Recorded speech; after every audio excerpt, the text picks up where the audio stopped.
ძლიერი ტკივილი კისრის არეში, რომელიც გადაეცემა მხრებზე ან ზედა კიდურზე.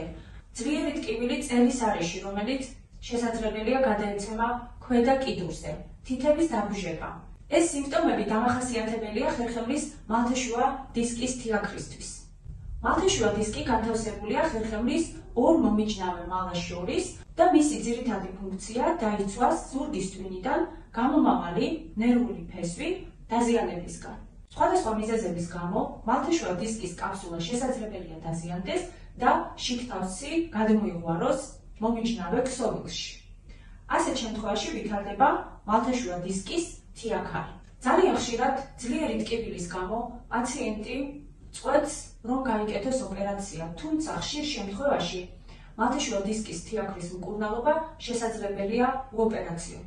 არსებობს უკვე პრეპარატი, რომელსაც ჩვენ რამოდენიმე წელია საკმაოდ წარმატებულად ვიყენებთ თიაქრის მკურნალობისთვის. ეს არის გელი საფენი, რომელიც გამოიყენება ადგილობრივად თიაქრის განლაგების ადგილზე. ის შედგება ორი წუბი გელისგან და სპეციალური ჰიპოალერგიული საფენისგან, რომელშიც შეგვყავს ეს მოქმედი ნივთიერება, რომელიც წარმოდგენილია გელის სახით.